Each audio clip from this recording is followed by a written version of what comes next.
तो from different observations of Rutherford's alpha particle scattering experiment, we can get some conclusion from observations. What were the conclusions? Can you tell somebody what were the observations and then conclusions?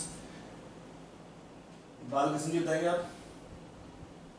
Most of the mass of the atom is concentrated towards the center of the atom and it is positively charged. Okay. That's right also. What were the observations? So most of the particles pass straight through.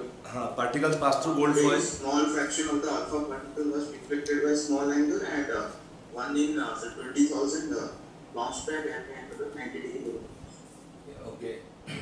तो ये हमारे कुछ observations से of this alpha particle scattering experiment. अच्छा, you have find any difficulty in joining by the June meet? No difficulty, I think. No sir. This can be this is the same link for evening class also. Okay. So for evening class no need of separate link. Same link class will be there at 4:30. मैं आपको उसे group में डाल दूँ फिर से एक बार.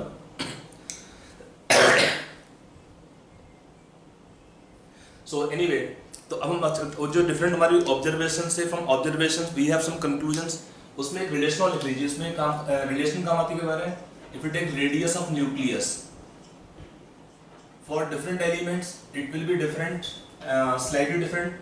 इसमें रिलेशन काम आता है 1.4 into 10 to power minus 13 a to the power 1/3 centimeters.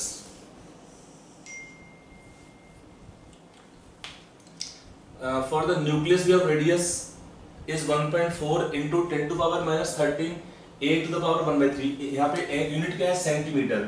If I take metre तो यहाँ पर पावर क्या होगा? -15. a यहाँ पर क्या है? आइसोटोपिक जो भी हम लेंगे उसका मास नंबर. आइसोटोप का मास होता है और simply can take atomic mass of the isotope जो भी लेंगे बेसिकली, क्योंकि हम आइसोटोप को लेते हैं इसमें स्टडी करने के लिए. तो ए आपका कुछ होल नंबर जो भी होगा, आइसोटोप का एटॉमिक मास नंबर है A. A simply can be taken mass number. तो ये हमारा एक रिलेशन आता है किसके लिए? न्यूक्लियस के लिए. For the radius of nucleus यहाँ पे यूनिट क्या है? सेंटीमीटर. अगर हम लेंगे यूनिट हम मीटर तो क्या होगा यहाँ पे? Power -15. I think simple point है कि 1 मीटर कितना होता है? 100 सेंटीमीटर. तो उसके अकॉर्डिंग हमारे यहाँ पे यूनिट आ सकती है. Got it? इसको यूज करके एक पॉइंट हम यहाँ पे बोल सकते हैं आराम से.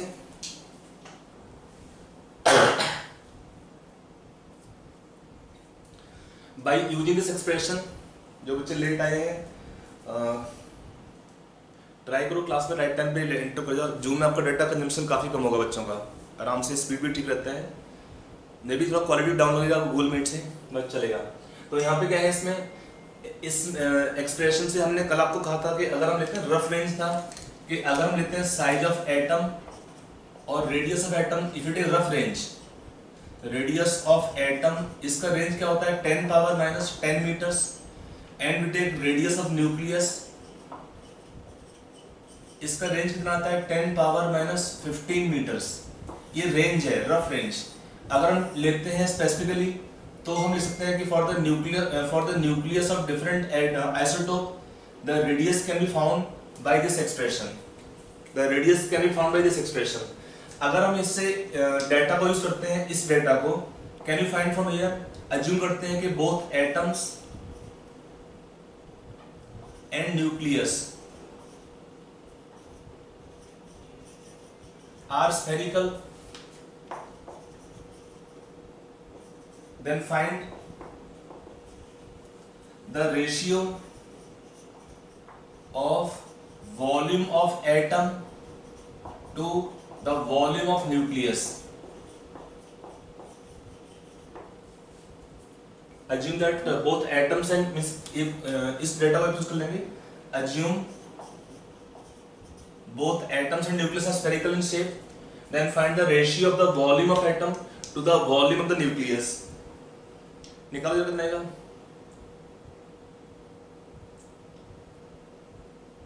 Sir, is it 10 raised to -50? हाँ, इसको ले लो ना सेकंड डेटा को. वो आपको रिक्वायर्ड नहीं है, वो जस्ट इंफॉर्मेशन को निकालना पड़े न्यूक्लियस का आइसोटोप देके तो इसको यूज करना है।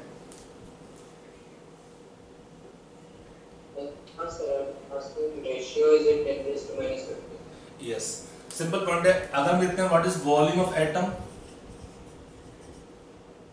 और and what is volume of nucleus, अगर इसका रेशियो रेंज है क्या होगा 4/3 पाई आर क्यूब, आर का रेंज है 10⁻10 क्यूब कर दोगे, यहाँ पे 4/3 बाई 10⁻15 का क्यूब कर दोगे तो कितना आएगा 10⁻15 टाइम्स।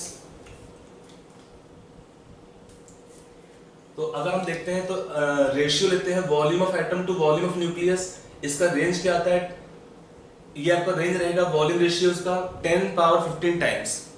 मतलब कहने का क्या है, बहुत ज्यादा वॉल्यूम होता है as compare to volume of nucleus, the volume of atom is quite high and so हम बोल सकते हैं कि एटम का जो मोस्ट ऑफ द पार्ट होता है क्या होता है, हॉलो होता है।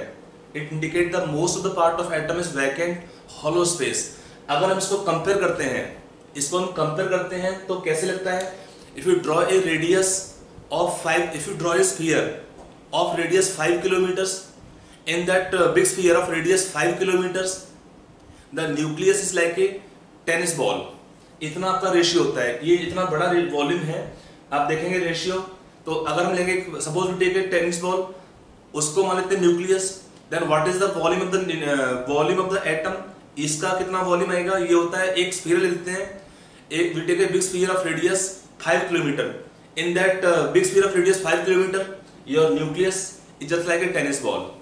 तो इतना कम होता है, सो हम बोल सकते हैं कि मेजॉरिटी ऑफ पार्टिकल्स, क्या बोला था हमने, more than 99% of the alpha particles pass through gold foil without any deflection, without any deflection. समझ में नहीं पॉइंट आया। और क्या होता है, very few particles have deflection, small angles कितना था, by small angles very few particles less than 1%। और क्या था, if it happen that one alpha particle directly come in front of nucleus, तब क्या होता है, दे will have deflection by angle of more than 90 degree और they can come back on even same path. ये हमारे डिफरेंट ऑब्जर्वेशन से। I hope you got this point. Ratio of the volume of the atom to volume of nucleus, और इसका rough comparison, इसका एक और लेते हैं कंपैरिजन करके कि फिर टेक ए कॉइन का जो थिकनेस होता है और जो फुटबॉल ग्राउंड हमारा होता है उसका भी कंपैरिजन कर सकते हैं। खैर ये हमारा एक कहने का मीनिंग क्या होता है कि एटम का जो मोस्ट पार्ट होता है वैकेंट होता है। एक पॉइंट ये हुआ हमारा।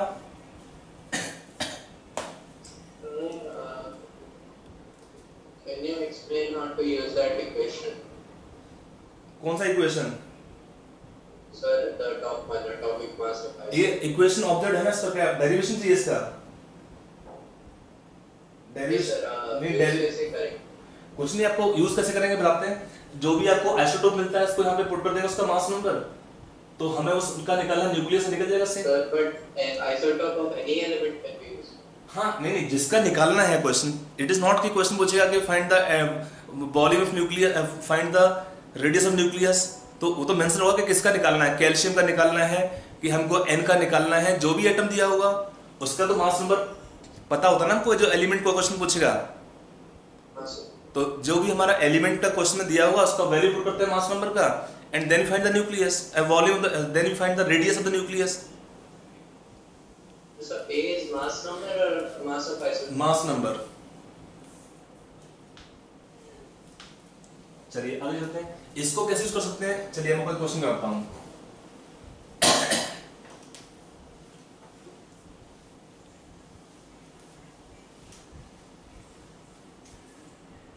एक क्वेश्चन पूछा, सपोज है आपको दो एलिमेंट दिए हैं, एक दिया है बोरॉन 11, एटॉमिक नंबर 5 इसका, एंड कैल्शियम 40। क्वेश्चन पूछा है which has higher which element, in which case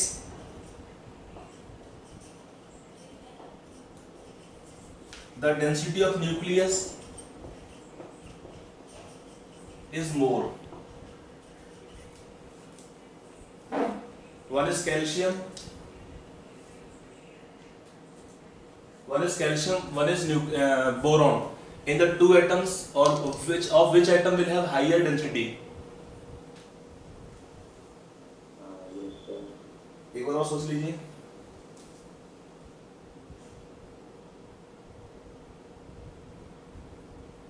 आपको जो मैं ऑप्शन देता हूँ, ऑप्शन ए है बोरॉन, ऑप्शन बी दिया है कैल्शियम, ऑप्शन सी दिया है बोथ सेम, और डी दिया है कांट से। ये हमारे ऑप्शंस है। You can assume the nucleus to be spherical.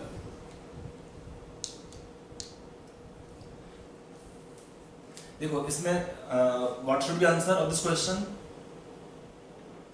C option आएगा, both will be same.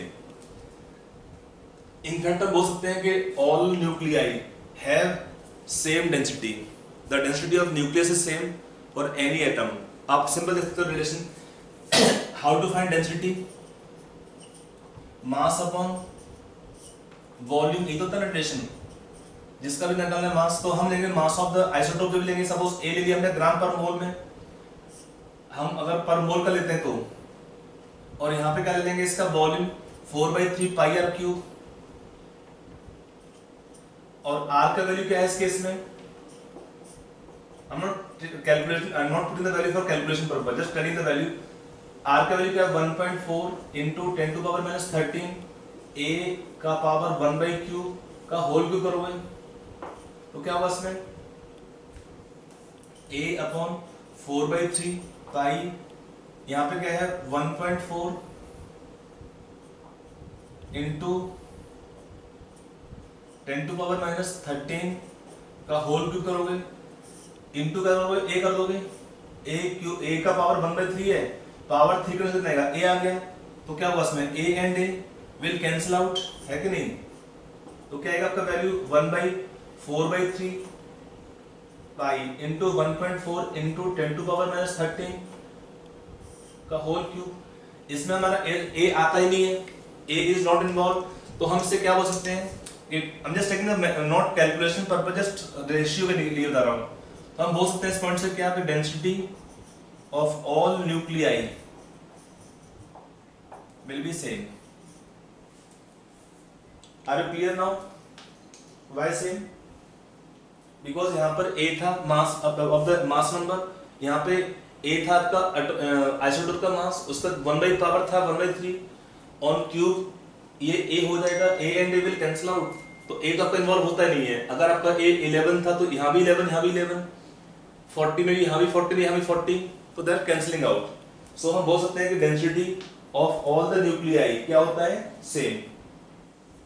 Sir radius of nucleus हमेशा 1.4 into 10 power minus 13 होगा, और अगर एटम पर रेडियस ऑफ एटम अगर 10 to power minus 10 होगा तभी रेडियस 10 to power minus 15 होगा। ये रफ रेंज है एक्चुअली। होता क्या है कि radius of atoms will show variations. अभी आप पढ़ेंगे इसमें टॉपिक में आगे देखेंगे यहाँ पे कि जो हमारे एलिमेंट है उनका जो रेडियस होता है एटॉमिक रेडियस, उसमें काफी वेरिएशन आता है। ये हमारा है बेसिकली किसके लिए है? न्यूक्लियस के लिए। वेरिएशन बहुत कम होता है यार। मैथमेटिकल तो प्रूव कर दिया ना हमने आज को है कि डेंसिटी सेम होगा सब न्यूक्लियस का। क्वेश्चन क्या आपका है? What is the question you want to ask? Sir की radius of nucleus so 1.4 into 10 to power minus 13 है 10 to power minus 15। अरे यार सेंटीमीटर लिखोगे तो लिखोगे -13, इफ आई टेक मीटर, तो ये तो यार बहुत सिंपल चीज है ना, इसको तो कॉमन सेंस लगा दो ना, तो मीटर लिखोगे, यहाँ पे कहानी खत्म हो गया। अब जैसा क्वेश्चन है उसके अकॉर्डिंग हमारे पास 2 यूनिट्स हैं, we can use any of the unit. वो तो सिंपल पॉइंट है ना। हम तो केवल रेशियो के लिए मैंने यहाँ पे पुट किया था वैल्यू, इसके रेशियो आप लेंगे तो रेशियो में दोनों यूनिट सेम होना चाहिए था। इफ इट इज 13 तो यू शुड टेक, यहाँ पे यूनिट वेरी करेगा ना आपका, यहाँ पे ग्राम पर सीसी आएगा। अगर हम लिखते हैं तो केजी पर क्यूबिक मीटर कर सकते हैं, तो वो तो मास के ऊपर है कि हमारा यूनिट क्या है मास का। कोई पूछता नहीं है कि डेंसिटी कितना होगा निकालने के लिए। ये केवल एक पॉइंट था, ये पॉइंट समझाने के लिए कि all nuclei will have same density. For that purpose I have taken this information और this question to explain to you. अब पावर 13 में और 15 में क्या फर्क पड़ेगा? यूनिट्रिकल डिफरेंट है ना, वैल्यू तो सेम ही है उसका।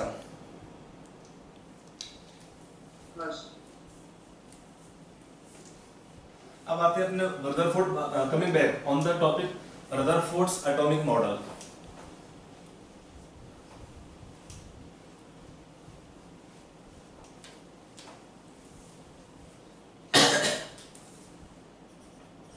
Rutherford's atomic model.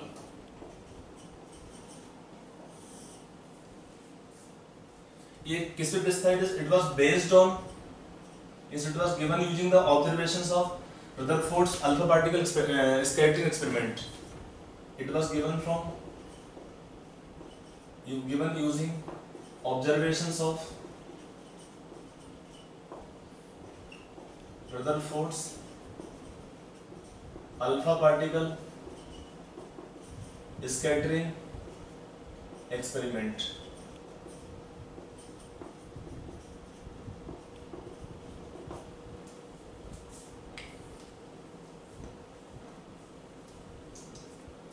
तो इसमें क्या था इसके मॉडल के हिसाब से? As per this model, atom consists of two parts। क्या होता है? एक होता है हमारा न्यूक्लियस और nuclear part. It contains practically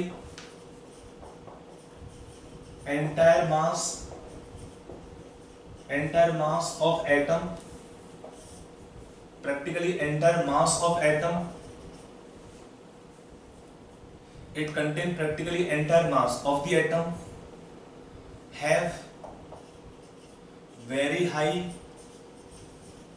density and carry positive charge।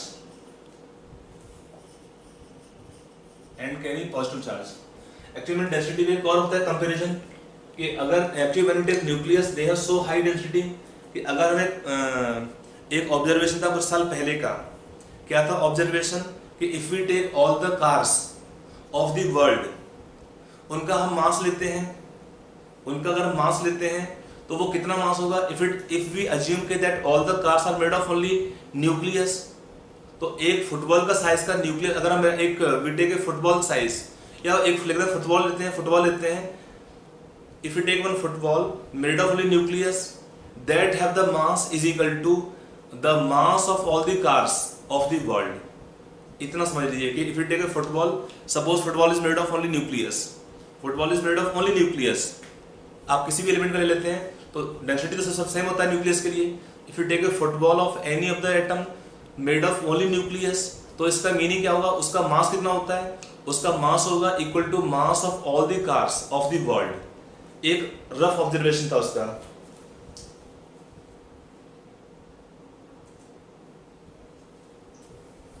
तो वो मतलब लिखा ना very high density carry positive charge, तभी क्या होता है दे कैन दिस न्यूक्लियस है plus charge, they can repel alpha particles passing close to them.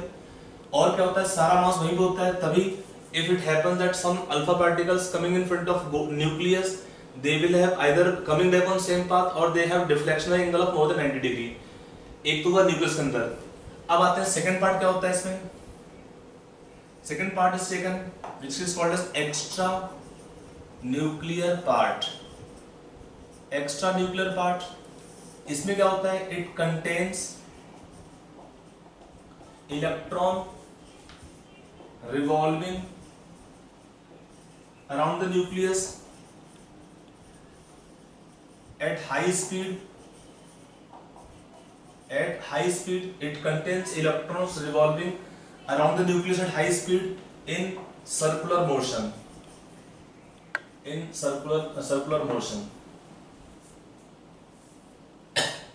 तो extra nuclear part means electron, इन्होंने क्लियरली बोल दिया कि हमारा पिछला क्या था जो प्लम पुडिंग मॉडल था, उन्होंने बोला कि पूरा electrons and plus charge was spreading in the entire atom uniformly.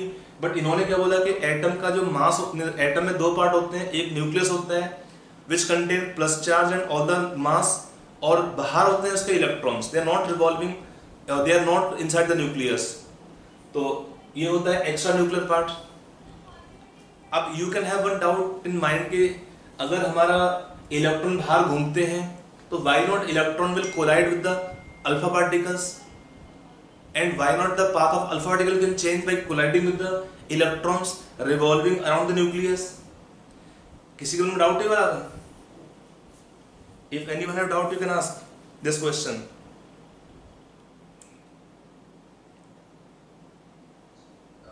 No doubt. चलिए सर क्या पूछा सर आप? मैंने एक क्वेश्चन पूछा कि आपके मन में डाउट है क्या कि अगर इलेक्ट्रॉन जो बाहर घूम रहे होते हैं न्यूक्लियस के, मतलब इन्होंने क्या बोला कि ये हमारा न्यूक्लियस है, इसी में इलेक्ट्रॉन घूमते हैं इन सर्कुलर मोशन एटम के अंदर। तो अगर हमने बोला कि अल्फा पार्टिकल्स आपके पास करते हैं, सपोज इट हैपेंस कि alpha particles are coming and colliding with the electrons, तो what should happen, why the path of alpha particle does not change? ये मन में डाउट नहीं है आपके? देखो हाँ सर आया, लेकिन हम लोग 8th में भी पढ़े थे। अच्छा क्यों नहीं होता है? अच्छा क्यों नहीं, कुछ फर्क क्यों नहीं पड़ेगा इलेक्ट्रॉन होने से? बहुत सिंपल लॉजिक है। Because it's in fixed energy. नहीं फिक्स एनर्जी नहीं, इसका बहुत सिंपल रीजन ये होता है कि मास कितना होता है अल्फा पार्टिकल का और न्यूक्लियस का, as compare to mass of electron, the mass of the alpha particle is more than 7000 times. मतलब एक हाथी से एक चींटी टकरा गई तो क्या होगा? चींटी कुछ कर पाएगी हाथी का? कुछ नहीं कर पाएगी। वही मान लीजिए यहाँ पे क्या होता है, mass of electron is very very small, very less as compare to mass of the alpha particle. तो इलेक्ट्रॉन अगर पहले तो they are moving at high speed in circular motion, अगर सामने आ भी जाएंगे अल्फा पार्टिकल के तो भी क्या होता है, दे हैव सो लेस मास कि they can not impact the path of the alpha particles passing through the atom. समझ में आया कि नहीं आया? मास बहुत कम होता है इलेक्ट्रॉन का, इसलिए हम बोल सकते हैं electrons are not able to deviate the path of the alpha particles in any way. अरे समझ में आया कि नहीं आया? No response.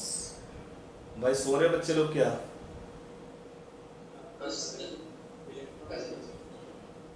चलिए आगे चलते हैं फिर।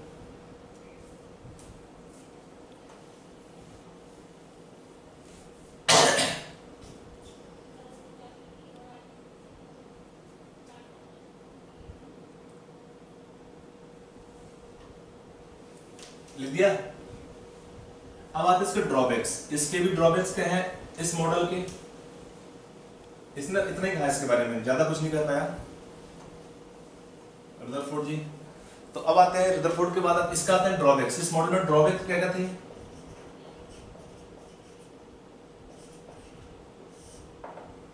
इसके दो ड्रॉबैक हैं। पहला ड्रॉबैक होता है stability of atom is not explained,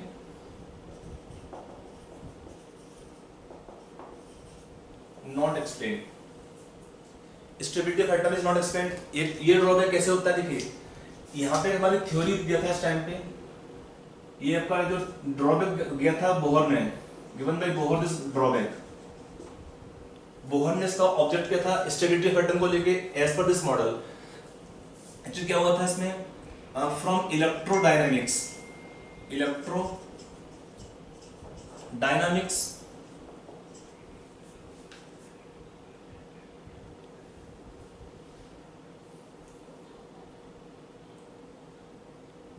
means the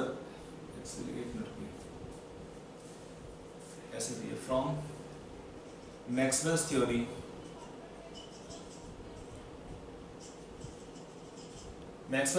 of electrodynamics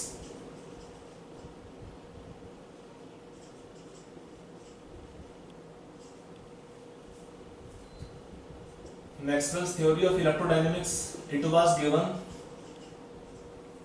that when a charged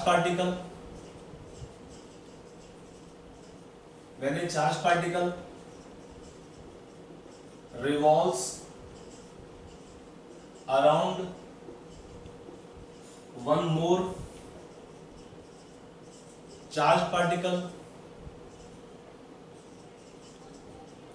then it should undergo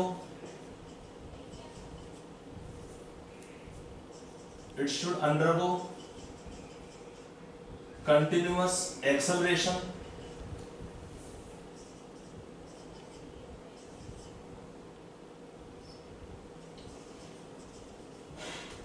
by radiating energy continuously। इसी को क्या बोला हमने, similar to this, similar to this.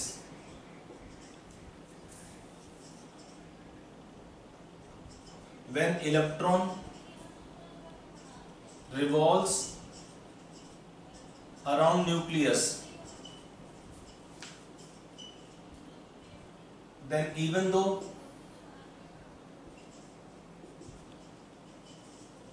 its speed may remain same, but direction changes continuously,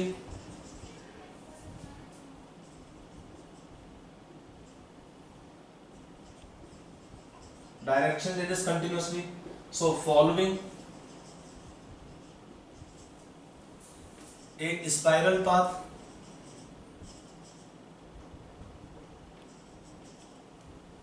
electron should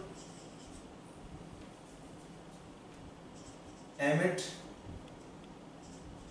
energy continuously and ultimately fall into the nucleus. The time taken for this process should be around 10 power minus 8 seconds, but this does not happen, and electron does not fall into nucleus. Electron does not fall into nucleus. मतलब इन्होंने क्या बोला कि यहाँ पे एक electron अगर होता है तो electron should lose energy continuously, should follow spiral path, it will keep on coming close to nucleus, और क्या होता है following spiral path electron should ultimately fall into the nucleus, it will keep on coming close to nucleus, और क्या होता है ultimately electron को nucleus के अंदर आना चाहिए था, लेकिन ऐसा होता नहीं है। Electron does not fall into nucleus and atom is stable. तो ये था एक मैक्सवेल्स थ्योरी था इलेक्ट्रोडायनेमिक्स का। इन्होंने क्या बोला, it was given that when a charge particle revolve around one more charge particle, यहाँ पे इलेक्ट्रॉन क्या है, one charge particle, what is nucleus, one more charge particle, then it should undergo continuous acceleration and radiate energy continuously. मतलब electron भी यहाँ पे same path follow करना चाहिए। Similar to this, when electron revolve around nucleus, speed may remain same, but even then direction changes continuously. इसका मतलब क्या होता है कि मान लो अगर हमने बोला इलेक्ट्रॉन मूव कर रहा है around the nucleus in circular motion, तो इसका स्पीड सेम होता है, बट डायरेक्शन मींस अगर मान लो इलेक्ट्रॉन आपका यहाँ पे होगा तो ये इसका डायरेक्शन होगा मूवमेंट का, अगर आपका इलेक्ट्रॉन यहाँ पर आएगा तो इसका ये होगा डायरेक्शन मूवमेंट का, यहाँ पे होगा तो इलेक्ट्रॉन का तो ये होगा direction of movement, means electron move to radius to a given circular motion tangentially at any point. तो कहने का मीनिंग क्या होता है कि इलेक्ट्रॉन का डायरेक्शन चेंज होगा continuously, speed will remain same but direction changes continuously. So following spiral path electron should ultimately emit energy continuously and ultimately fall into the nucleus, and the time taken for the entire process, for this process, the time taken for this process will be of the order of 10 power minus 8 seconds, but ऐसा होता नहीं है। Electron does not fall into nucleus and electron remain outside nucleus, means atom stable होता है। इन्होंने क्या बोला कि इलेक्ट्रॉन कहाँ पे जाना चाहिए, in the nucleus, and atom should collapse, atom should be unstable, लेकिन ऐसा होता नहीं है, atom are stable। तो ये कैसे होना चाहिए, कैसे होता है, बोहर ने बताया कि कैसे होना चाहिए, इसके लिए एविडेंस नहीं दे पाए थे ये, बोहर ने करेक्शन किया था बाद में इसी को पॉइंट को। एक तो ये होता है ड्रॉबैक, दो ही ड्रॉबैक इसके हैं, एक तो ये ड्रॉबैक है। सेकंड ड्रॉबैक आता है लाइन स्पेक्ट्रम ऑफ एलिमेंट्स, ये आपको टॉपिक के लिए वेट करना पड़ेगा। After Bohr's model this topic will be discuss. Line spectrum of elements not explained, not explained. ये लाइन स्पेक्ट्रम क्या होता है थोड़ा वेट करना पड़ेगा। I will discuss this line spectrum after Bohr's atomic model. फिर आपको ये पॉइंट बता दूंगा कि क्यों इसमें ड्रॉबैक था और how this drawback was overcome bye Bohr's atomic model. लिखा पूरा पॉइंट बच्चे लोग? एक मिनट नो प्रॉब्लम। सर बोलो बोलो। सर वहाँ पर क्या लिखा है 10 to the power -8 second. Yes yes 10 power -8 seconds. Okay sir. तो ये हमारा वो रदरफोर्ड मॉडल, इसके ड्रॉबैक्स। अब आते हैं जो नेक्स्ट हमारा आता है वो है Bohr's atomic model. But before we take Bohr's model हमें कुछ पॉइंट और जानने पड़ेंगे जिनको आपको भी जानना पड़ेगा। तो हम जो टॉपिक जो फॉलो करेंगे अभी ये हम पहले पढ़ते हैं वेव के बारे में, फिर एक टर्म आता है ब्लैक बॉडी रेडिएशंस, फिर हम पढ़ेंगे प्लैंक्स क्वांटम थ्योरी, फिर हम जाएंगे एक टॉपिक और है photo electric effect. After that we will take Bohr's model. क्योंकि सब लिंक है, थोड़ा बहुत आपस में कहीं लिंक होते रहेंगे, क्वेश्चन करने में कोई पॉइंट हेल्प करेंगे। तो अभी हम लेते हैं यहाँ पे रेडिएशन के बारे में बात करेंगे, बट उसके पहले देखते हैं वेव की कुछ प्रॉपर्टीज। उसमें time taking 10 to the power -8 seconds था ना? हाँ हाँ 10 power -8 seconds. Yes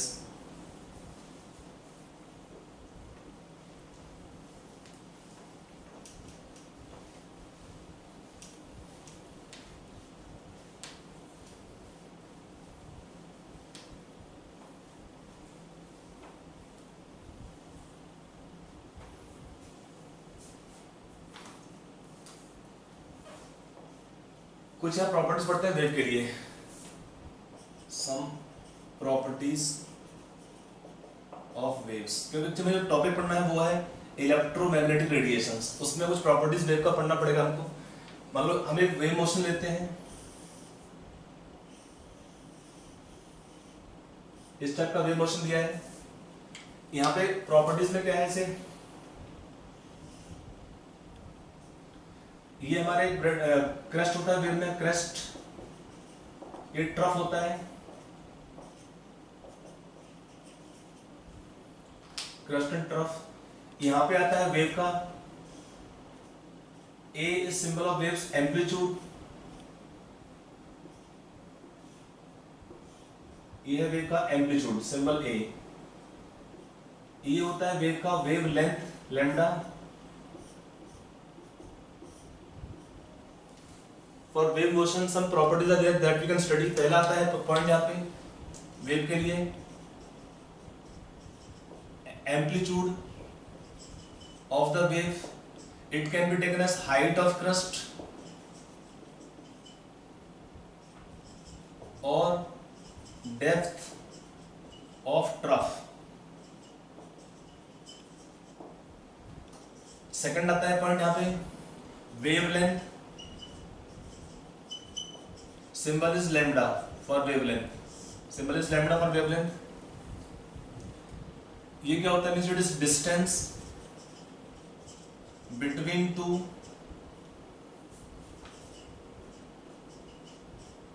conjugative crest और troughs. Distance between two conjugative crest और two conjugative trough will be called as wavelength। इसका यूनिट क्या होता है वेवलेंथ के लिए, लेंथ का मीटर देखो मीटर्स में, लेंथ का metre means unit of length भी होता है। यहाँ पे थोड़ा ध्यान रखिएगा, एक टर्म होता है 1 angstrom will be 10 power -10 metres और 10 पावर -8 सेंटीमीटर। एक होता है nanometre, nm stand for nanometre, nanometre. ये होगा 10 पावर -9 मीटर्स और 10 पावर -7 सेंटीमीटर। एक होता है माइक्रोमीटर, 10 पावर -6 मीटर्स और -4 सेंटीमीटर्स। बाकी और नहीं चाहिए, पीकोमीटर लिख सकते हो, पीकोमीटर मालूम होगा जैसे 10 पावर -12 मीटर्स और 10 पावर -10 सेंटीमीटर्स इस पीकोमीटर। तो ये डिफरेंट यूनिट लेंथ के होते हैं वेवलेंथ को लिए, बिकॉज इन क्वेश्चंस ये दो पहले बहुत कॉमन है। ये wavelength can be given angstrom और nanometers. 1 angstrom is 10 power minus 10 meters, 1 nanometer 10 power minus 9 metres.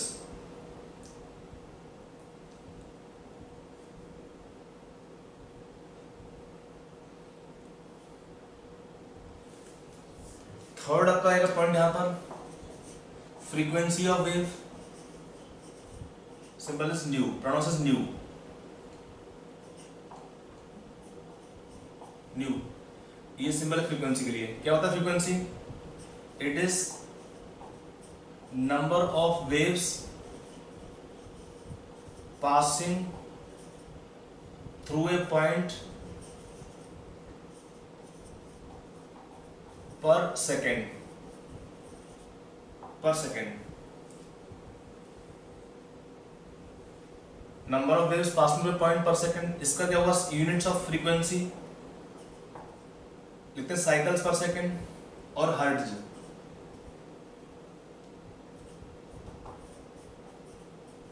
HZ और एक ही बात है साइकिल्स पर सेकेंड,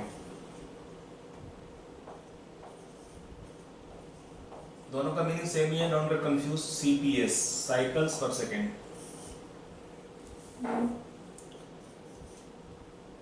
और लिखना है यहाँ पे, यस। अगला आपका टर्म आता है वेव नंबर। इसका यूनिट होता है न्यू बार।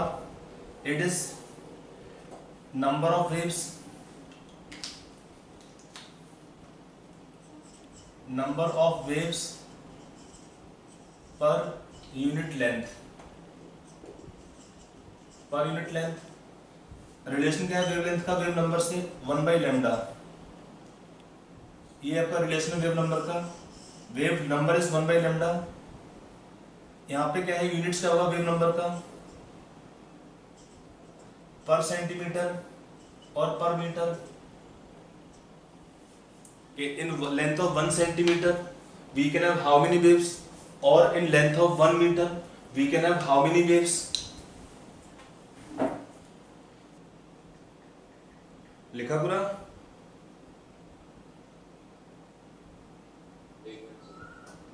सर यूनिट्स में क्या लिखा है सर वेव नंबर के? पर सेंटीमीटर और पर लेंथ, पर मीटर, पर सेंटीमीटर और पर मीटर। ठीक है।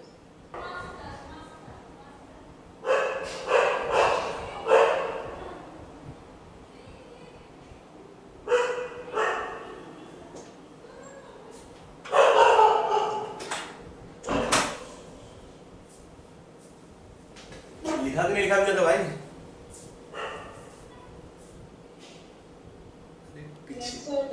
किसी को से समथिंग है लिख दिया, सब का हो गया।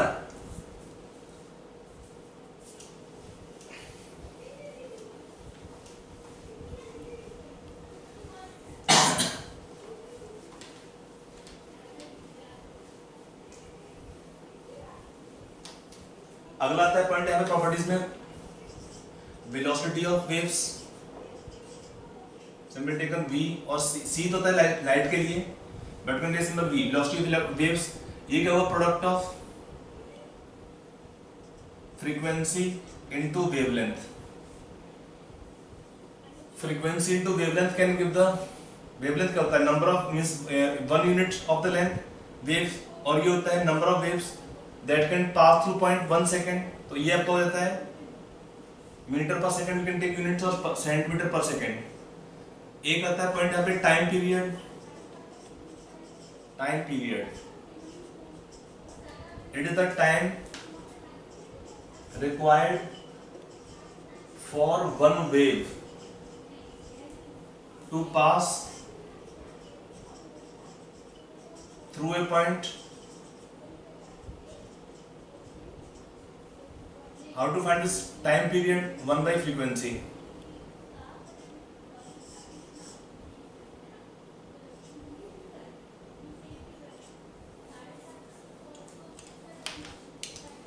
तो ये 2 पॉइंट और थे। टाइम पीरियड आपका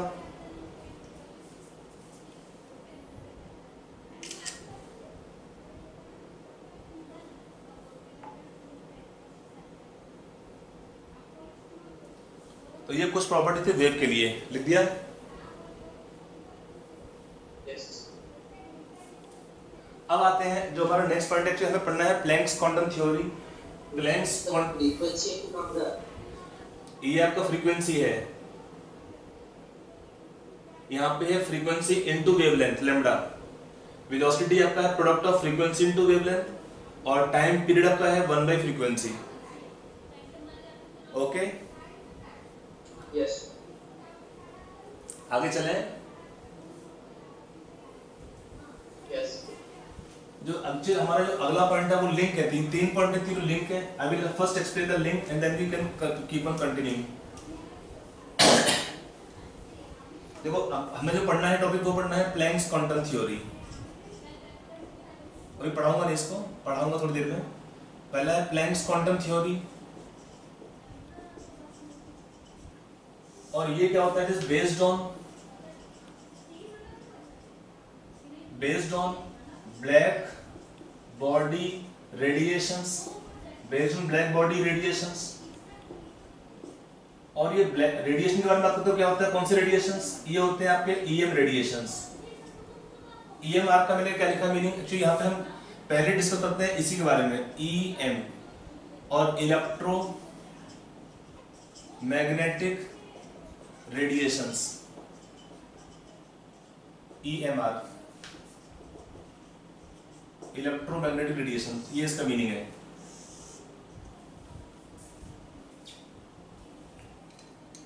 तो ये हमारा हुआ इलेक्ट्रोमैग्नेटिक रेडिएशंस, ईएमआर। एक्चुअली होता क्या है इसके बारे में, इसको हम how to think about electromagnetic radiations. You can think like कि suppose we place electric charge, if you place a electric charge in the magnetic field, then what happens, electric field will acquire magnetism, will behave as magnet also। कि अगर हम एक electric charge को place करते हैं किसी magnetic field में तो क्या होता है, इलेक्ट्रिक चार्ज गेट मैग्नेटाइज। अगर हम उल्टा सोचते हैं कि suppose we place a magnet in the electric field, तब क्या होता है, magnet will be electrically charged. Meaning क्या होता है कि अगर हम एक चार्ज को प्लेस करते हैं मैग्नेटिक फील्ड में, दे विल गेट मैग्नेटाइज, और भी place a magnet in the electric field, it will acquire electrical charge. Meaning क्या है, दोनों फील्ड इकट्ठे हो जाते हैं। तो यहाँ पर जो बात करते हैं हम इलेक्ट्रोमैग्नेटिक रेडिएशंस का, इसमें दो पार्ट है नाम के अंदर। एक पार्ट है इलेक्ट्रो मींस इलेक्ट्रिक फील्ड से, एक पार्ट है मैग्नेटिक मतलब मैग्नेटिक फील्ड से होता है। तो इसी को हम बोलते हैं इलेक्ट्रोमैग्नेटिक रेडिएशंस। कि अगर आपके रेडिएशंस दिए हुए हैं उसमें दोनों टाइप के फील्ड होते हैं, उसी को बोलते हैं इलेक्ट्रोमैग्नेटिक रेडिएशंस। इसका होता क्या है, means this radiations have electric field and magnetic field components,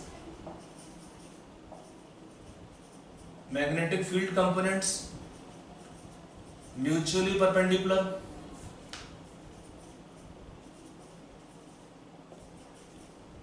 to each other and together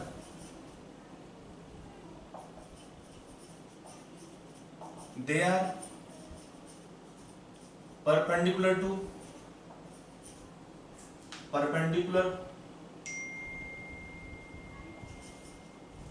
to direction of propagation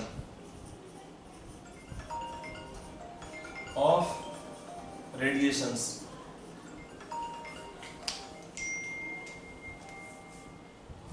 hello, हाँ जी, हाँ वहाँ दे दो मैन गेट पे सिक्योरिटी को दे दिया ना, उसमें भी मैंने क्या चेक कर लोगे, कर दिया इसका। हाँ 313 था ना, 313 313 था ना उसका पेमेंट। हाँ तब चेक कर लो। ओके, तो यहाँ पे अगर हम कैसे इसको समझते हैं, मान लो यहाँ पे हमारा एक ये है रेडिएशन का डायरेक्शन ऑफ प्रोपागेशन। तो इसमें दो फील्ड है, एक हमारा है इलेक्ट्रिक फील्ड कंपोनेंट, ऐसे मान लेते हैं,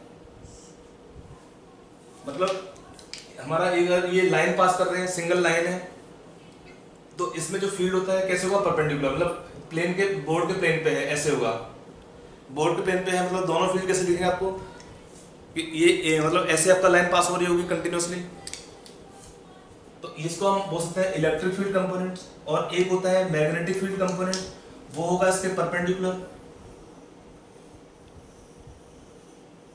ऐसे दिखेगा। तो एक हमारा दिया है, सपोज ये हमारा है मैग्नेटिक फील्ड कंपोनेंट,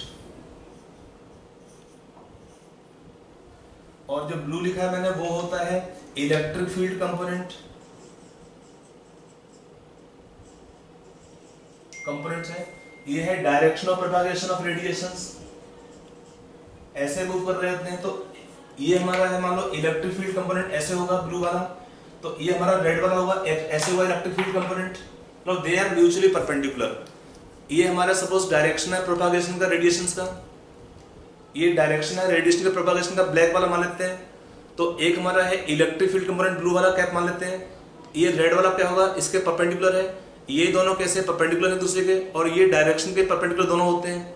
तो ऐसे रेडिएशन जिसमें इस टाइप का बिहेवियर देखने को मिलता है, क्या they have electric field components and also magnetic field components which are mutually perpendicular to each other and together they are also perpendicular to the direction of propagation of radiations. उसको हम क्या बोलते हैं, electromagnetic radiations. For the travelling of electromagnetic radiations they need no medium, they can travel in vacuum. These radiations EMR can travel in vacuum, no need of propagation medium to propagate. और क्या होता है, all the electromagnetic radiations travel, all they travel with the speed of light, with the speed of light. कितना होता है speed of light, 3 into 10 to power 8 meter per second. All the electromagnetic radiations travel with the speed of light. लिख लिया पूरा? Yes sir. चलिए, यहाँ पे मैं लास्ट में क्या बोला कि all the radiation travel with the speed of light। तो कितना होता है स्पीड ऑफ लाइट, आपको ऑलरेडी बताया हुआ है। यहाँ पे क्या है, सिंबल जो लेते हैं स्पीड ऑफ लाइट का वो होता है c।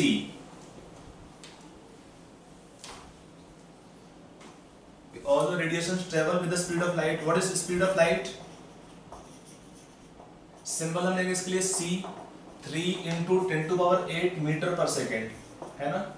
अब यहाँ पे हमने पढ़ा था अभी थोड़ी देर पहले ही कि जो वेलोसिटी क्या होता है वेव के लिए, कितना होता है c, और वेलोसिटी से एक ही बात है, फ्रीक्वेंसी इनटू वेवलेंथ। तो होता क्या है, we have different kind of radiations which have different wavelength, so they also have different frequency because product is constant c। तो अगर फ्रीक्वेंसी बड़ा है तो लैम्डा कम होगा एंड वाइस वर्सा। अगर हम देखते हैं order of wavelength, order of wavelength for different electromagnetic radiations क्या आएगा, order of wavelength. Can you tell which radiations have longest wavelength, any idea? Which are the radiations which have longest wavelength? Radio waves. Gamma rays. Radio, gamma छोटे मात्रे हैं, radio waves. Then we have microwave. Microwave. Then we have infrared. Then we have visible range, then we have ultraviolet, then we have X-rays, gamma rays, सबसे कम होता है cosmic rays का, cosmic rays, they have shortest wavelength। ये है हमारा order of wavelength। Once question was given कि पूछ लेते हैं, sometimes they ask which are the longest wavelength, which are the shortest wavelength in the given radiations, तो you can use this point। अगला आता है इसमें, ये था order of wavelength. So what is order of frequency, उल्टा होगा, radio wave सबसे कम कर दोगे इसमें, फिर माइक्रोवेव, ऑर्डर ऑफ फ्रीक्वेंसी उल्टा होता है, हाइयर होगा, इंफ्रारेड आता है IR, visible, UV, X rays, gamma rays and then cosmic race.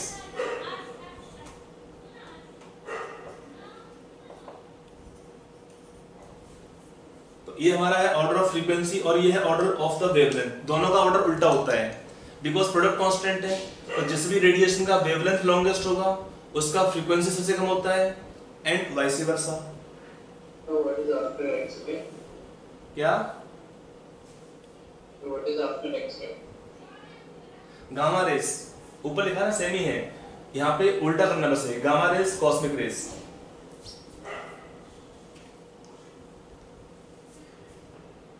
लिखा पूरा?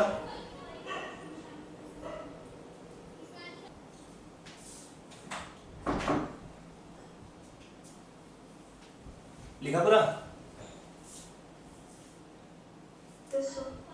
चलिए अब हम before we take Planck's quantum theory actually इसको हम लेंगे एक्चुअली जो हमारे ऑब्जर्वेशंस यहाँ पे ब्लैक बॉडी के हैं वो एक्सप्लेन करती है प्लैंक्स क्वांटम थ्योरी। तो let us take some observations of the black body radiations.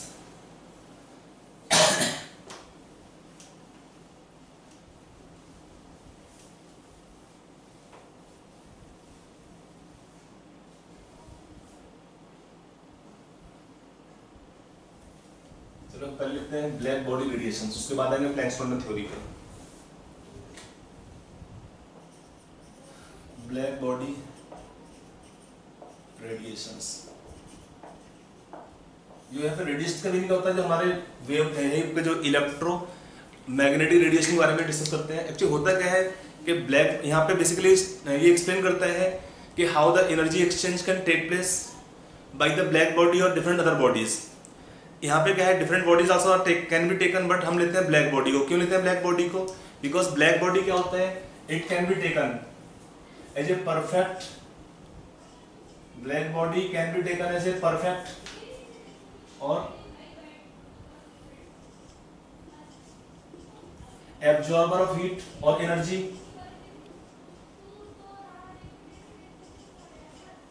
And whichever can absorb energy maximum, so also a perfect emitter of energy. So how the energy absorbed, how there is energy absorbed or energy emitted by the black body, उसी को हम बोलते हैं black body radiations। यहाँ पर हम study करते हैं, हम यहाँ स्टडी करते हैं relation of the energy that can change, maybe absorb or energy can be evolved on heating the different black bodies or on heating the black body at different temperatures। तो यहाँ पे एक हम ग्राफ को draw करते हैं, graph is drawn for energy density. यहाँ पे ग्राफ को हम ड्रॉ करते हैं एनर्जी डेंसिटी कर्व।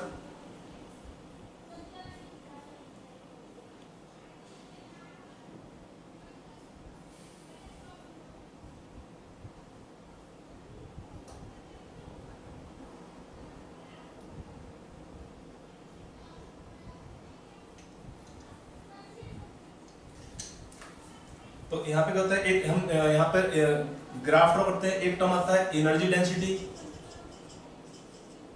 इसका मीनिंग क्या होता है एनर्जी डेंसिटी का?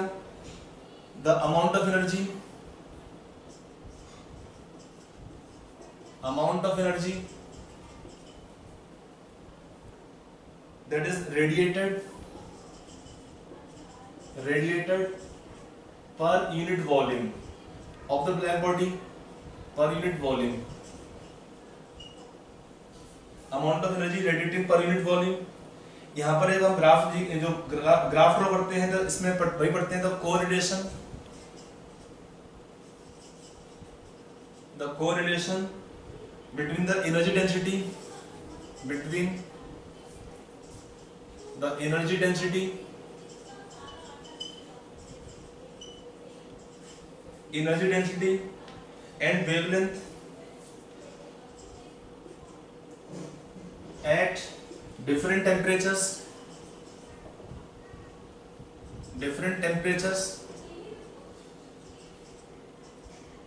इसको पहले देख लेते हैं ग्राफ में, is given in figure।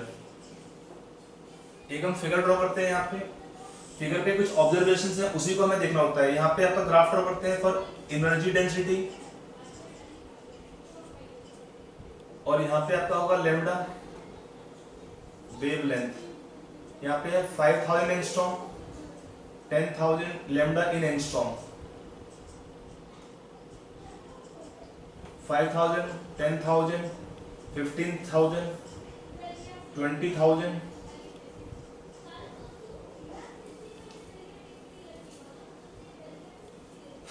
इसमें क्या आपको मिलता है ऑब्जर्वेशन में देखेंगे आपके ग्राफ के थ्रू।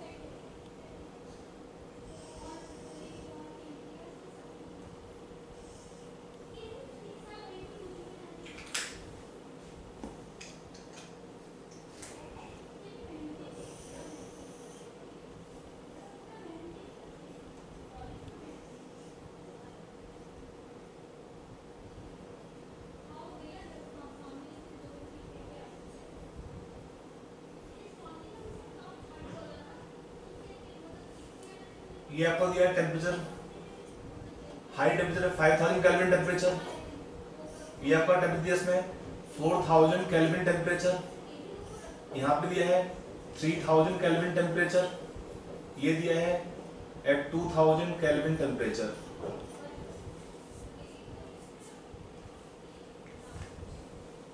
ये जो ग्राफ को ड्रॉ करते हैं, इसी हम ग्राफ को बोलते हैं ब्लैक बॉडी रेडिएशन कर्व। इसको क्या बोलते हैं? Black body radiation curves. मतलब ये शो करते हैं बिहेवियर कि जैसे हमें एक ब्लैक बॉडी दिया हुआ है, इसको हीट करते हैं तो क्या होता है, जब हम ब्लैक बॉडी को हीट करते हैं तो क्या होता है, यहाँ पे डिफरेंट, इसको पहले ड्रॉ कर लीजिए, then I explain to you. इसके दो तीन ऑब्जर्वेशन से वो भी लिख लेते हैं, फिर आपको एक बार समझा दूंगा पूरे पॉइंट्स को। The curves have following characteristics.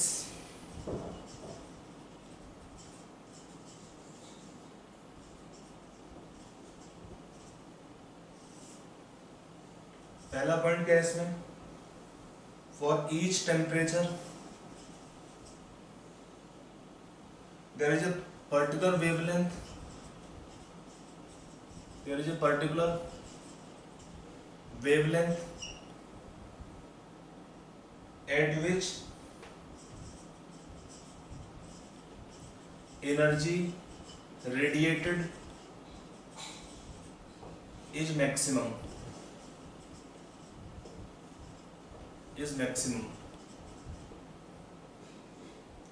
Second point, the position of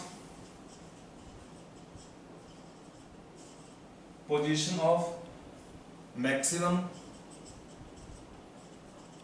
shift towards lower wavelength region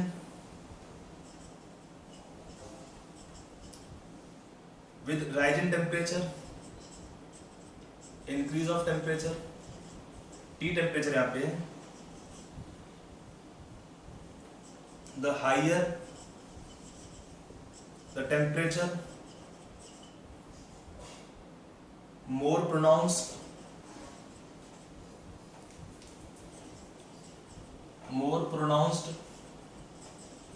is maximum.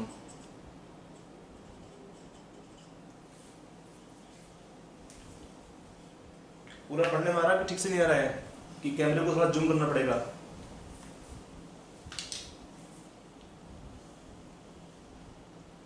Say something. दिख रहा नहीं, दिख रहा ठीक से? Okay, I'll send them photo also. अगर फोटो में दिखना तो दिख सकते हो वहां से भी।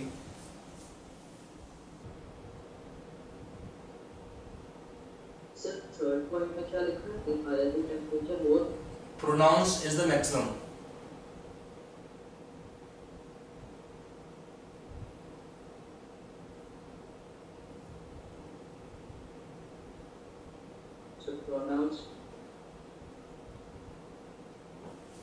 Pronounced is maximum, more pronounce is the maximum. मतलब प्रोनाउंस क्या होता है, थोड़ी कि हम बोल रहे हैं यहाँ पे, प्रोनाउंस मींस आपको यहाँ दिख रहा है ना ग्राफ में, पूरा लिख दिया। यस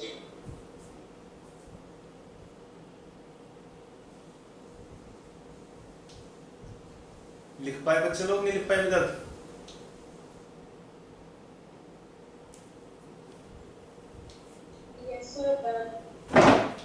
तो इसको ही हम समझते हैं। देखो ब्लैक बॉडी क्या होता है, it is a perfect absorber of heat और energy and also on heating it can emit energy maximum. तो बेसिकली यहाँ पर हम स्टडी करते हैं कि अगर हम एक ब्लैक बॉडी को हीट करते हैं, एक मैं आपको एग्जाम्पल देता हूँ, सिंपल एग्जाम्पल पहले समझ लीजिए कि if you suppose take a iron piece, इसको हीट करते हैं फ्लेम के ऊपर, तो क्या होता है, जब हीट करते हैं तो क्या होता है, in the beginning it become reddish colour, when temperature is not very high it become reddish color. Now we keep on heating to further high temperature, then क्या होता है, when we keep on increasing temperature it become bluish in color, and when the temperature is very high it become white in color, it become white in color. तो यहाँ पे एक observation देखो, अगर आपको याद होगा थोड़ा सा, विबग्योर जानते हो कि नहीं जानते हो? विबग्योर, इसमें ऑर्डर क्या होता है वेवलेंथ का, सबसे छोटा वेवलेंथ होता है वायलेट का, सबसे लॉन्गेस्ट होता है वेवलेंथ किसका, रेड रीजन का। I hope it is known to all of you कि हमारा जो कलर होता है, जो व्हाइट लाइट होता है, that can split into 7 colour. तो when the white light split into 7 colour, they will have one is violet wavelength, सबसे कम होता है वेवलेंथ वायलेट रीजन में, and longest wavelength in the red region. I told right now one point कि अगर हमने एक आयरन पीस को लिया, उसको हीट किया, तो पहले क्या होता है, it become reddish in colour when we don't have very high temperature. When temperature keep on increasing, the color become bluish, and when temperature become further higher it become white, means color will not be visible. तो क्या होता है उस case में, lambda will be shorter than even violet region. वो जो lambda emit करते हैं photons on heating to further high temperature, that does not come in the visible range, that does not come in the visible range. समझ में आ रहा है नहीं आ रहा पॉइंट वाला? तो उसी को हम यहाँ स्टडी कर रहे हैं इस केस में कि जो हम एक ब्लैक बॉडी को हीट करते हैं तो उसमें एनर्जी चेंज कैसे होता है, किसके फॉर्म में होता है, उसी को स्टडी करते हैं by this Planck's quantum theory. Actually हमारा जो ड्रॉबैक था ना, drawbacks of the Rutherford model, उन्होंने क्या बोला कि when electrons revolving around nucleus in circular motion, then what happens, electron should emit energy continuously, energy will be lost in the form of radiations, वहां भी उन्होंने यही बोला था। और फिर क्या होता है, electron should follow spiral path. तो जो इसमें जो बिहेवियर यहाँ पर है ब्लैक बॉडी रेडिएशन का, उसको ही हम स्टडी करते हैं प्लैंक्स क्वांटम थ्योरी में। तो प्लैंक्स क्वांटम थ्योरी क्या बोलती है, अभी बताएंगे उसके बारे में, फिलहाल इसे समझते हैं वापस यहाँ पे। तो यहाँ पे जो ये ऑब्जर्वेशंस थे, there were the observation of the black body radiations curve. इसको कब मिले थे हमको, जब हम ब्लैक बॉडी को हीट करते हैं तो एट डिफरेंट टेम्परेचर रेंज। देखो ना, पहला है लो टेम्परेचर 2000 केल्विन, फिर हाई पे किया 3000 केल्विन, फिर और हाई किया, फिर और हाई किया। तो क्या आपको देखने को मिलता है कर्व के अंदर, अगर हमारा लो टेम्परेचर है तो क्या होता है, we are having longer wave, ये होता है मैक्सिमा। मैक्सिमम मींस कर्व में कहां पे हमारा हाईएस्ट एनर्जी डेंसिटी होती है, जिस पॉइंट पर हाईएस्ट एनर्जी डेंसिटी है उसको बोलते हैं मैक्सिमा। तो ये ब्रॉड होते हैं मैक्सिमा, उतने क्लियर नहीं होते हैं, डिस्टिंक्ट नहीं होते हैं, कब, लो टेम्परेचर पर। अगर हम लेंगे हाई टेम्परेचर तो क्या होता है, this maxima become more pronounce, clear दिखना शुरू होता है। और हम करते तो क्या दिखेगा, ऐसे दिखेगा। और करने पे क्या होता है, ये पॉइंट है कि higher the temperature more pronounce is the maximum, मतलब क्लियरली देख सकते हैं। चट्टान बन रही है ना, पहाड़ी बन रही है, पहाड़ का जो है पीक क्लियर होता है इसमें, कब होता है, हाई टेम्परेचर रेंज। अब पहला पॉइंट क्या है, for each temperature there is a particular wavelength at which the energy radiated is maximum. देखो हर टेम्परेचर पर एक पीक होता है, एक पॉइंट होता है जहां पर हम बोलते हैं, ये मैंने रेड में ड्रॉ कर रखा है सारे पॉइंट है, जो डैश डैश ड्रॉ किए ना, डॉटेड लाइन ड्रॉ की है, वो क्या है, ये पहले पॉइंट के लिए है। For each temperature there is a particular wavelength at which energy radiated is maximum. फिर क्या है अगला point, the position of the maxima shift. देखो अगर हम लेंगे टेम्परेचर बढ़ाते रहेंगे क्या हुआ, जो पोजीशन है मैक्सिमा का वो शिफ्ट हो रहा है लेफ्ट साइड में। कहां पर, लेफ्ट का मतलब क्या है, lower wavelength region. The position of maximum shift towards lower wavelength with increase of temperature. हम टी बढ़ाते रहेंगे तो जो हमारा पोजीशन है, इसका position of the maximum will keep on shifting to the left side. अगला पॉइंट क्या है, higher the temperature, the higher होना चाहिए, the higher the temperature more pronounce the maximum. मतलब क्या होता है, क्लियरली दिखता है आपको, वेवलेंथ आपका शिफ्ट हो रहा है टुवर्ड्स लोअर साइड। तो इसी जो ऑब्जर्वेशन यहाँ पर थे उन्हीं को हम बोलते हैं ब्लैक बॉडी रेडिएशन के ऑब्जर्वेशन होते हैं। ये कब देखा था, during heating of black body. देखो ब्लैक बॉडी के दोनों काम होते हैं, on heating it can emit maximum energy और radiations, and also when it absorbs it can also absorb maximum radiations. तो उसी को स्टडी करते हैं बिहेवियर को by this black body radiations. Are you clear?